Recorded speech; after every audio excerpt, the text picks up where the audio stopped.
Hello, good afternoon, and welcome to the Midday News on 3FM and 92.7. My name is Beatrice Adu. The news is also live on Kazmi 107.1 FM and across the country at 3news.com. Coming up in the next 30 minutes.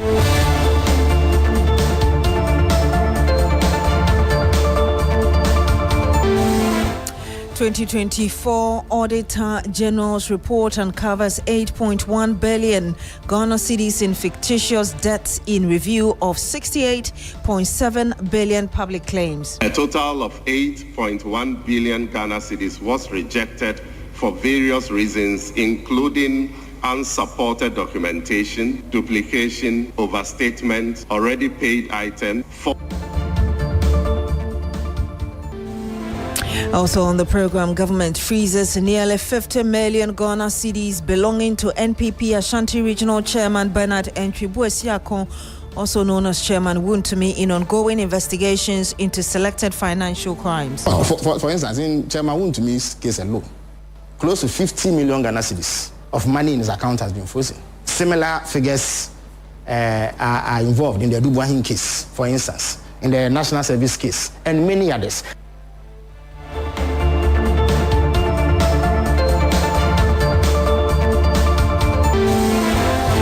And much later on the program, Minister for Roads and Highways Kwame Govins-Agboja says the recent road works at the Tetekwashi interchange in Accra, which has been suspended temporarily, is being reviewed and would resume soon. We took a decision to, for instance, redirect traffic around Tetekwashi for a very important exercise. We could carry out that exercise, the first phase, without the diversion, but it's risky.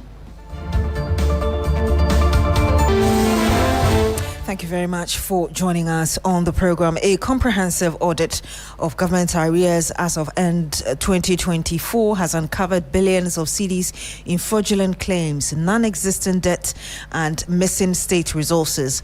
The 2024 Auditor General's report uncovers 8.1 billion Ghana cedis in fictitious debt in review of 68.7 billion Ghana cedi public claims. The Ghana Audit Service, supported by EY and PwC, examined 68.7 billion Ghana cedis in unpaid invoices and bank transfer advices.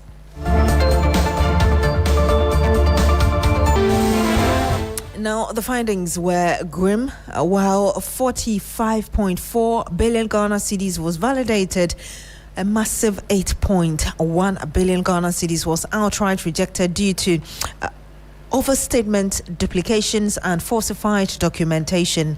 Furthermore, 13.3 billion Ghana cedis remains unvalidated due to lack of third-party confirmation or supporting contracts. Here is Deputy Minister of Finance Thomas Nyakwampim delivering a statement on the floor of Parliament on Tuesday. Out of the 68.7 billion Ghana cedis submitted for audit, a total of 45.4 billion Ghana cedis was deemed to be valid for payment. A total of 8.1 billion Ghana cedis was rejected for various reasons, including unsupported documentation, duplication, overstatement, already paid items, falsified stores receipt advice, and no work done. About 1 billion Ghana cedis of the outstanding BTAs, which refers to invoices and IPCs processed by MDAs in 2024, approved by Ministry of Finance, submitted to Controller and Accountant General's Department,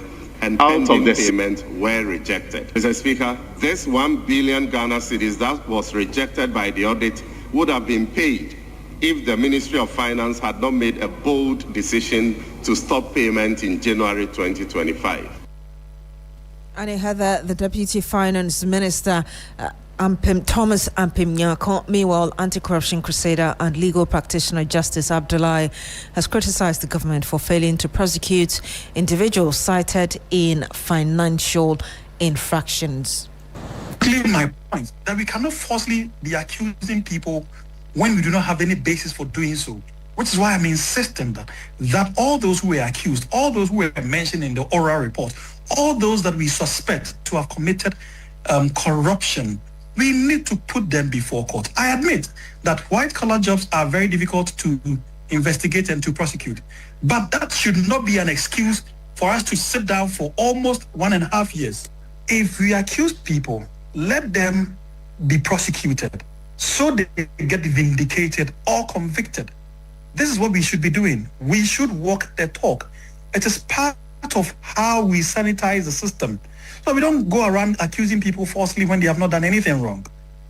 This is why I insist and call on the Attorney General, the government, to put all those that we accuse of corruption, whether in the form of, whether they came as part of the oral report or they came through all the public accusations we made during the electioneering campaign, or they came through any other means, tip-off or otherwise. Let us put all of them before court today. And you heard Justice Abdullah. He's a private legal practitioner and lecturer at the UPSA. Let's speak to Yusuf Hussaini, who is a private legal practitioner and former member of parliament for Tamale Central. He joins us live on the phone. Good afternoon to you, sir. Thank you so much for joining us. Thank you for having me.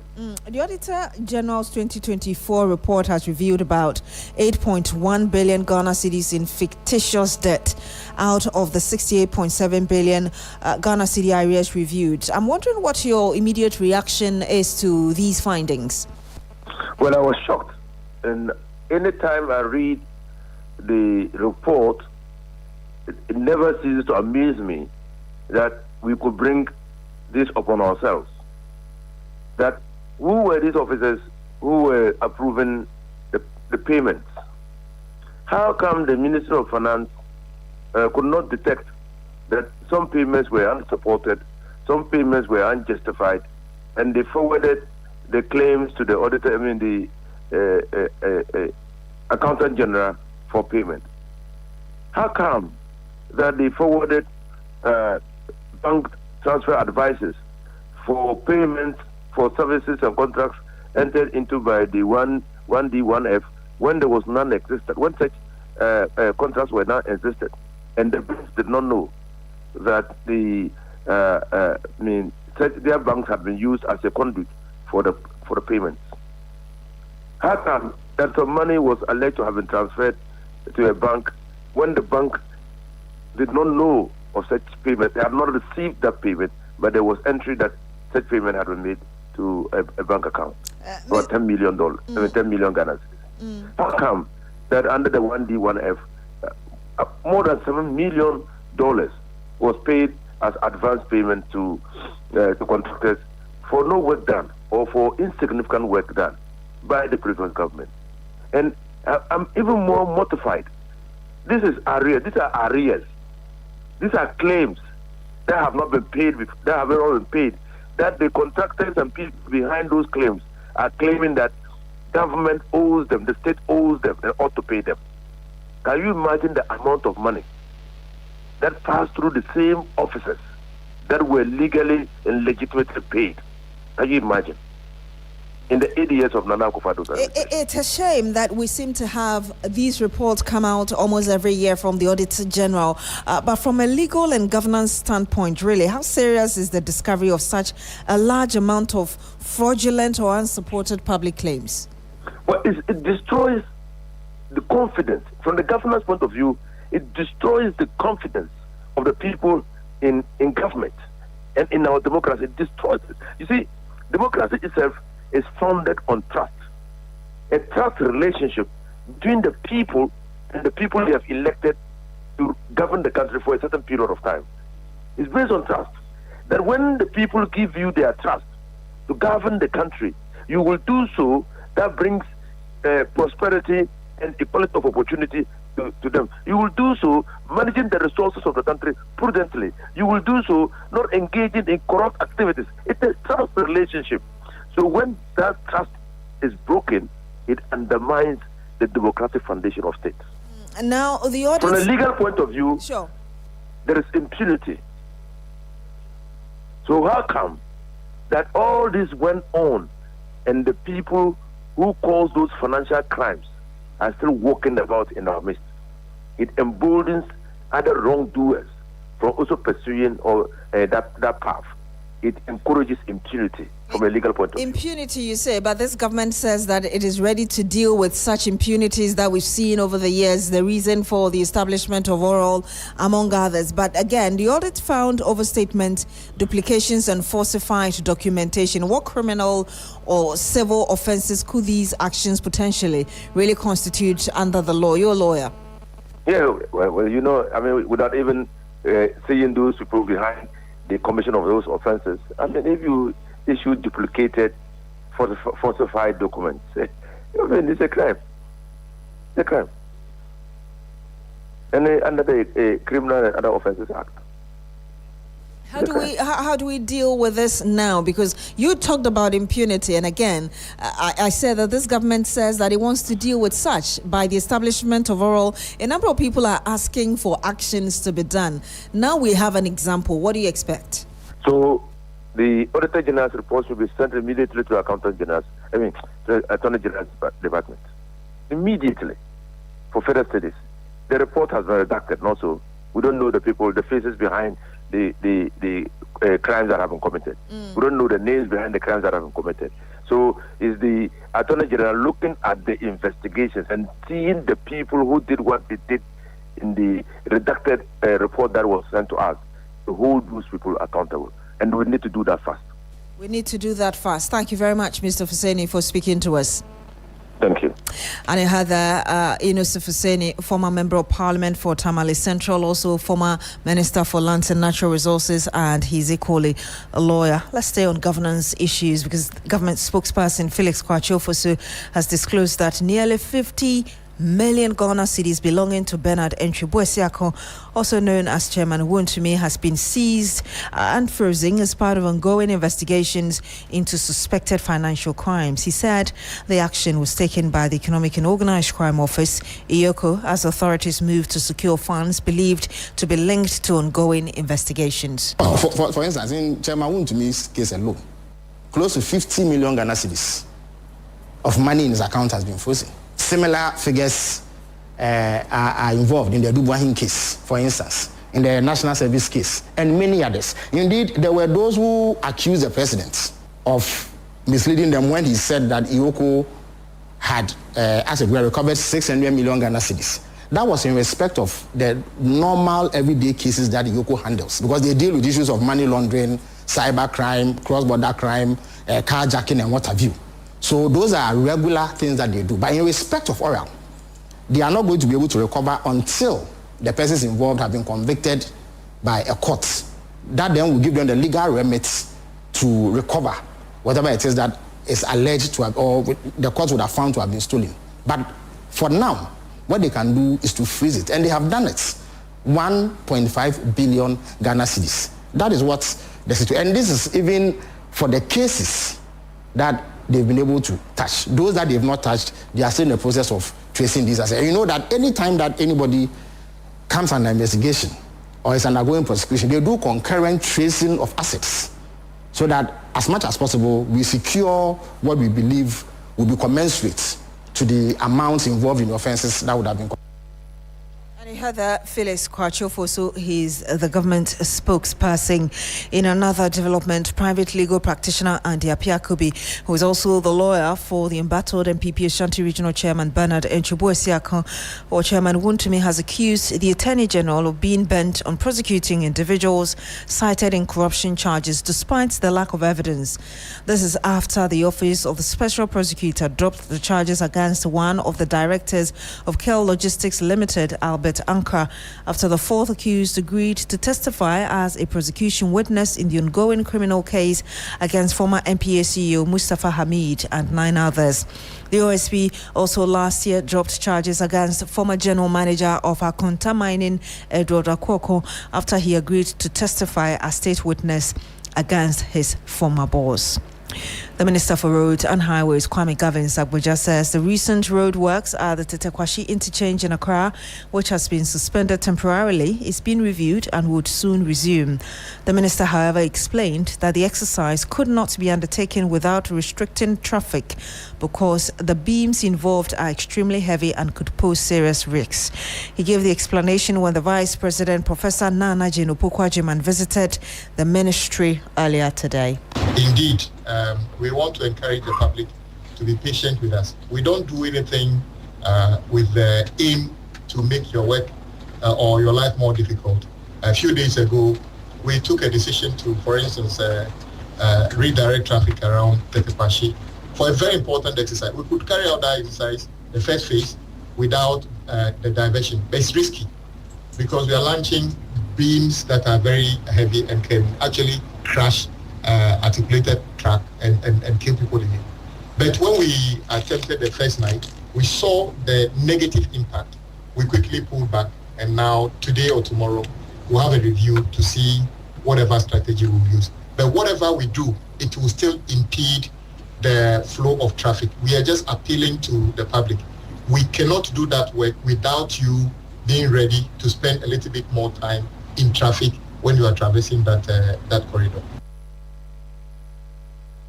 And you heard that the roads minister Kwame governs Abuja. The minority leader Alexander Apanyomakin has called for the scrapping of the artificial intelligence aptitude test used in the ongoing recruitment into Ghana security services, citing major challenges faced by applicants.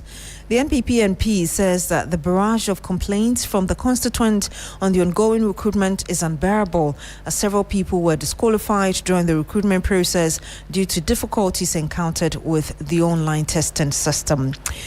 We stay on him because Mr. Alexander Apanyomakin is also alleging that there's a scheme in Parliament to stifle the voice of the NPP group by the continuous failure of the House to prioritize the concerns of the minority. The minority leader says that a motion his side has failed in the House to investigate the dismissal of persons employed under the NPP has still not been fully debated, despite it appearing on the order paper consistently. He was speaking at the Crystal Ball series organized by the Citizens Bureau of Parliament, and we'll bring you that sound later. But in other news, Vice President of the Licensed Surveyors Association of Ghana, Stephen Jagba, says only 15% of land in Ghana have been mapped, thus compounding the problems associated with land ownership. Speaking on TV3's Agenda with me last night, Mr. Jagba said that the digital mapping of land will help in land governance systems. The government recently announced a comprehensive overhaul of Ghana's land administration system to include a review of 8,160 public land lease applications. Let's hear exactly what Mr. Jagba said last night. If you look at from 1962 up to date, we've not had any digital map that will be able to define where each land and who owns are being located. It is done in very nucleus way. So if you own land, it should be done digitally, where Land Commission that keeps records of land will be able to know who owns what. The law is very good passed, but some of the components that needs to be used to be able to govern the land is not ready. As we speak, our LI that relate to 1036 is not completed. Then also, one of the issues within the law is that you cannot sell land when it is not being mapped. And currently, most of the land we have in Ghana, I would say, has not been mapped. We have only less than 15% of the land purely mapped out. So if you have this, it's a huge challenge. Because if you don't have the map to know who the chiefs, the landowners, or the family heads, their boundaries are, then the 1036 will have a big challenge to address. Well, also speaking on the same platform, a former lead at the mapping division of the Lands Commission, Stephen Adu, said part of the problems is the issues of inheritance associated with the ownership of lands in Ghana. Land ownership in Ghana now basically resides with the chiefs and public interests. With the chiefs, to a large extent, sometimes the inheritance of who succeeds the other becomes a problem, because we don't have a clear cut of inheritance processes. Who succeeds who, and at what time does that person takes charge? All these things are non-existent. If the traditional authorities are recording inheritance of each family, of course, if there are problems, it will be realized that this or that Kwesi or Kwame will not have the right to sell. But since these things are vacant, it becomes a problem. And this one will as well increase our problems, particularly with land guarding. And you heard there Stephen Adu. He's a former lead at the Mapping Division of the Lands Commission. 20 minutes past the hour of 12, you're still here on the Midday News on Shri FM 92.7. Now, security experts are warning that illegal mining, popularly known as galamsey, is no longer just an environmental concern in Ghana, but gradually evolving into a major national security threat. Speaking at the Ashanti Regional Validation and Dialogue Workshop on the safety and security ecosystem of illegal mining, the Commandant of the Kofi Annan International Peacekeeping Training Center, Vice Marshal David Annette Akong, said the influence of illegal mining is now shaping power structures, economic activity, and community authority in several mining areas. In some districts, the persistence of illegal mining activities has contributed to the emergence of informal power structures that operate alongside and at times in competition with former state institutions. Over time, this dynamic can weaken trust in regulation, enforcement, and public administration, while complicating the work of those institutions tasked with maintaining order, protecting communities, and regulating the sector.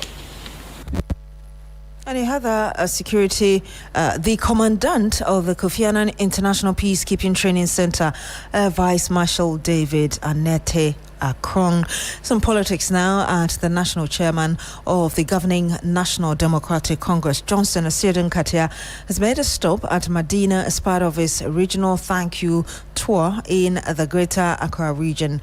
The tour is to thank the community for the contribution to the NDC's massive win in the 2024 general election. Asiedun Katia said that despite praise on His Excellency John Dramani Mahama, supporters of the party feel disgruntled because they have not been appointed job roles after the NDC returned to power. He said the National Democratic Congress would not want to make same mistakes. He asked dissatisfied party supporters of the NDC to be patient and assured them that their needs would be attended to in time. The party for they bring a complaint that President Mahama Ghana force or yard na yet party for no yet no buy no day no movie. That's how I'm so I just say no pre. Say Bibia in free form and sana yafro. I don't know. Say ye buy no. Yanso ye ba say ye ba be party for no kwa. Kagana for betrans ye bisa say enti NDC any MPP kura and so ye be ni wo. I am aware that despite praise for His Excellency John Dramani Mahama, some of our supporters feel disgruntled because they have not been appointed job roles since we returned to office. It was our collective decision to reduce the size of government to 60 ministers. We constantly criticized the NPP's 125 appointment as excessive, and we will not make the same mistake. The previous NPP administration failed because their appointments were based on party relations rather than competence. That brought shame to their government and led them out of power. We in the National Democratic Congress will not follow that path. To our dissatisfied supporters, I ask you to be patient. Your need would be attended to. And you heard the National Chairman of the governing NDC, Johnson Asiedun Katia. The Deputy Minister for Transport, Dorcas Afo Tofe, has paid a working visit to the Jamestown Fishing Harbour in Accra, which has not been functioning since its commissioning in 2024. The construction of Jamestown Fishing Harbour began in the year 2018, but the $60 million Chinese grant project, which was expected to create employment, has not lived to its purpose. Stanley Nibleo was there and filed this report for us. The Jamestown Fishing Harbour, commissioned by former President Akufo Addo in September 2024, was designed to transform the fishing industry along the coast of British Accra. The Chinese-sponsored facility includes a ship repair yard, a cold store, a mechanical shop, a waste treatment plant, a crèche for toddlers, 40 retail shops, and a fish market, which has now recorded about 60% occupancy. However, Barely 2 years after its commissioning, parts of the facility are already showing signs of corrosion. Wire mesh, roofing sheets and other metallic components of the harbour structures are rusting away. Experts warn that the situation could worsen if authorities fail to intervene promptly. Managers of the facility say the issue is still under the supervision of the Chinese contractors responsible for the project. Apart from the facility undergoing intense corrosion, water levels here have also declined significantly, and this situation had been attributed to climate change. But according to fishermen operating from this fishing harbour, the situation is actually impacting on their work.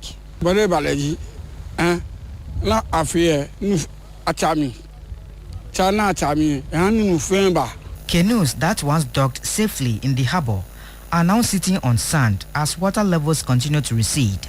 As a result, the harbour is unable to accommodate fishing trawlers and larger vessels, leaving only smaller canoes to operate. Our interest is how to maximize the facilities here for the benefit of artisanal fishers in this country. From here, as my colleague minister has indicated, we are sitting together and see arrangements to put in place so that these facilities will be maximized. And that was Stanley Niblewo's report. Now, aggrieved staff of the Whole Nurses Training College are demanding the return of some of its infrastructure facilities given to the University of Health and Allied Sciences, UHAS, to address the growing infrastructural problems that currently confront the college. The facilities, according to the aggrieved staff of the college, were given to the University of Health and Allied Sciences during its establishment as incubatory facilities, but several years after, the university continues to hold onto the facilities, leading to a prolonged impasse between the two institutions. Let's cross over now to the area where we understand the Lands Ministry is currently addressing the press on this challenge. Right, and we will rectify.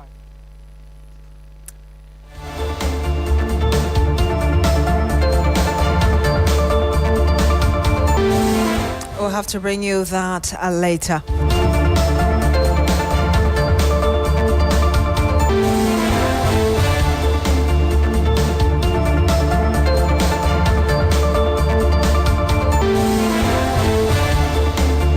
My colleague there, Marine, but I will be bringing you that live feed very shortly as soon as we have it, actually. But let's hear some of the aggrieved nurses and their concerns. In 2012, when the University of Health and Allied Sciences was established, government directed that some buildings belonging to the Whole Nurses Training College be used as temporary incubatory facilities.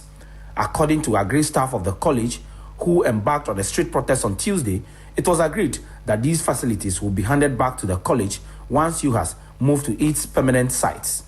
But 14 years on, the facilities are still being occupied and managed by UHAS, despite several attempts by the college to retrieve them. These properties were originally built to support the effective functioning of the college and to provide accommodation and teaching space for staff and students. The properties involved include staff flats, which have now been converted into student hostel by UHAS. Lecture house belonging to the college. 3-bedroom self-contained bungalow meant for the principal.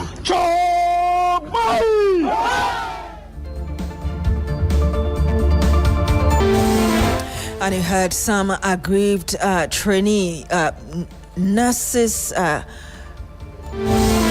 staff of the Whole Nurses Training College in that report. We'll bring you that response from the Lands Ministry as soon as we have the feed in our subsequent bulletins. We'll bring you details of that.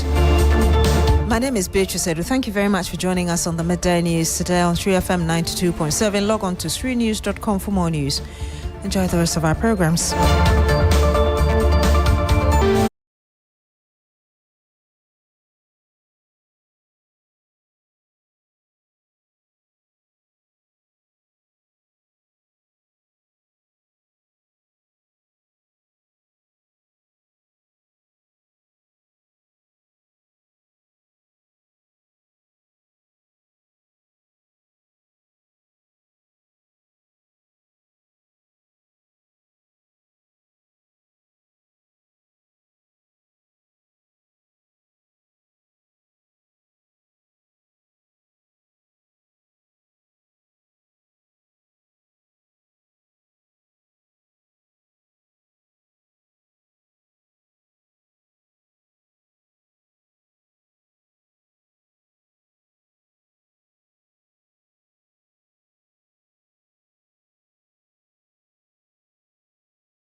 Here on 3FM 92.7, coming up, Ghana Shippers Authority warns of higher freight costs and shipping delays as US-Israel-Iran conflict disrupt traffic through Strait of Hormuz. And later in the bulletin, banks move to auction PBC assets after court dismisses stay threatening cocoa buying company over $300 million debt. Details of these and many other stories lined up for you. Please stay tuned.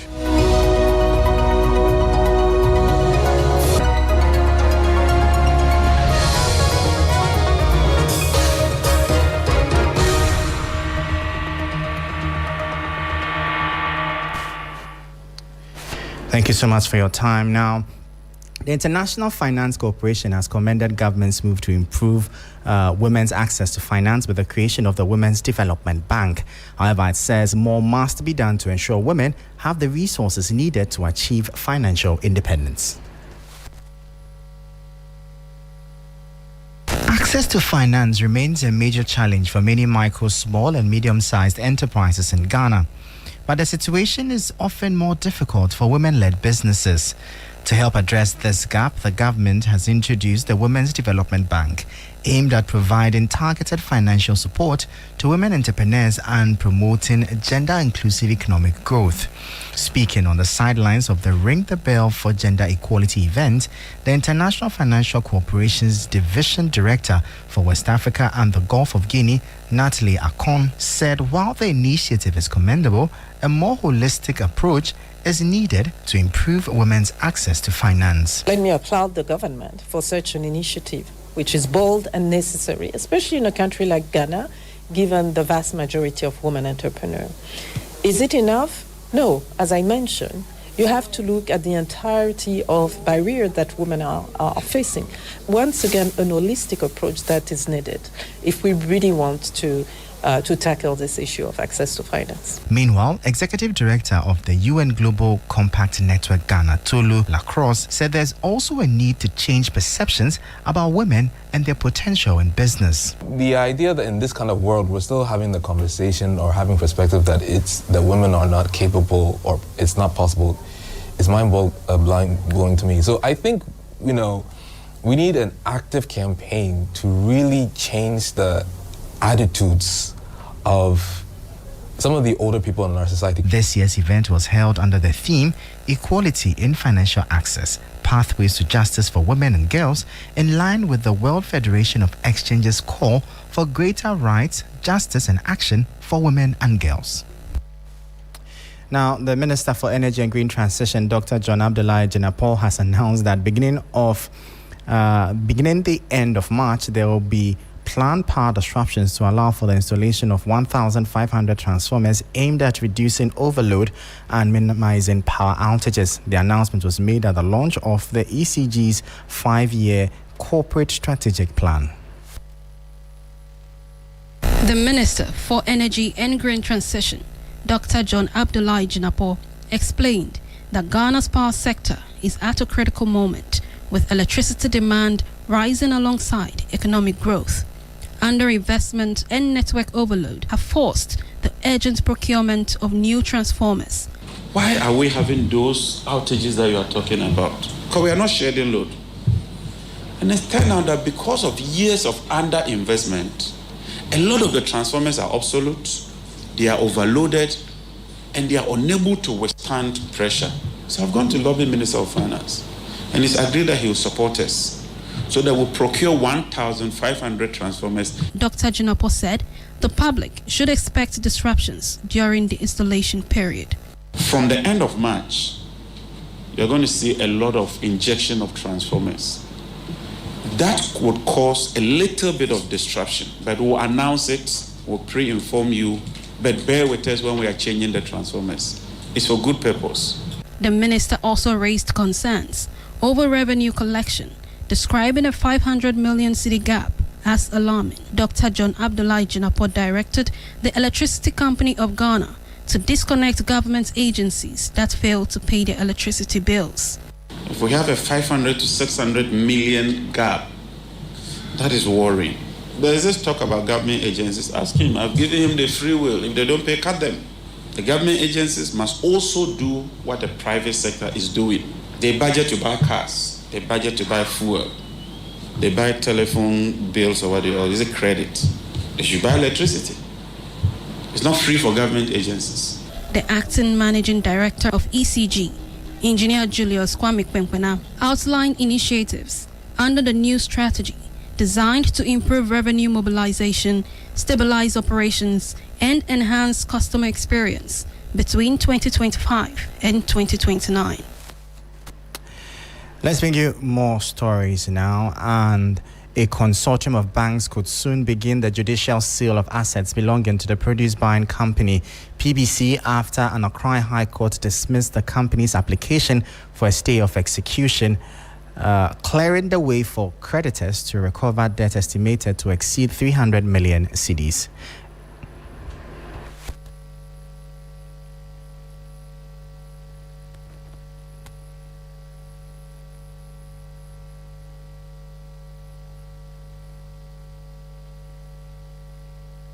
A consortium of banks may in the coming days begin processes to confiscate and auction assets belonging to the produce buying company PBC over debts exceeding 300 million cedis.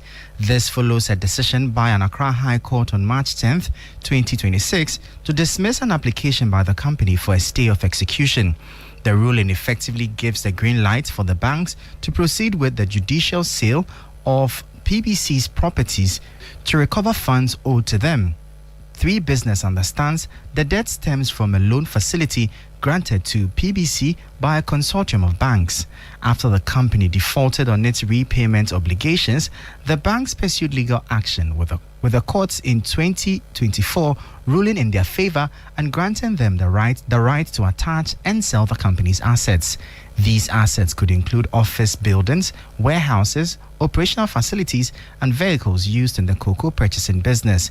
PBC had sought to halt the process through a stay of execution, but the court's latest ruling clears the path for the sale to proceed. Industry players say if the government does not intervene, the move could have significant impact for Ghana's cocoa sector, as PBC has for decades played a key role in buying cocoa for farmers and linking rural producers to the country's export market. And that was a 3 Business News Desk report. And away from that, the Ghana Shippers Authority has issued a notice to importers, exporters, and other stakeholders in the country's shipping and logistics sector over emerging disruptions in global maritime trade caused by the ongoing conflict involving the United States, Israel, and Iran. According to the authority, the escalation of hostilities on 28 February 2026 has significantly disrupted maritime traffic in the Strait of Hormuz, one of the world's most important shipping corridors. Data from the United Nations Conference on Trade and Development indicates that the strait carries about a quarter of global seaborne oil trade, significant volumes of liquefied natural gas, and roughly 1/3 of global seaborne fertilizer trade. The authority says several international shipping lines have already suspended or rerouted vessel movements through the region due to security concerns. Many vessels are now being diverted around the Cape of Good Hope in South Africa, a move that increases sailing distances, transit times, and overall shipping costs. The authority also notes that major carriers have introduced war risk and emergency conflict surcharges on cargo transiting the affected area. These charges are estimated at between $1,500 and $2,000 per 20-foot equivalent container, with additional fees for larger and refrigerated containers. The development is expected to increase the cost of imports into Ghana, particularly goods originating from Asia and the Middle East. The Ghana Shippers Authority is therefore advising businesses to engage closely with shipping lines and logistics providers, review insurance arrangements, and factor potential delays and cost adjustments into their planning. The authority, however, clarifies that it does not impose surcharges on behalf of shipping lines, but regulates charges by shipping service providers to ensure fairness and protects the interest of Ghanaian shippers. It also says reports that some surcharges were introduced even before the conflict began are currently under investigations.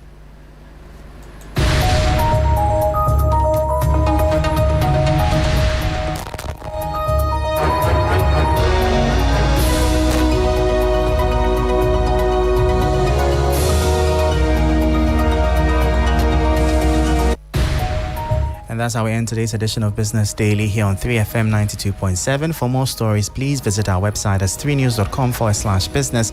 I am Michael Obudu. Thank you for tuning in. As always, please stay safe.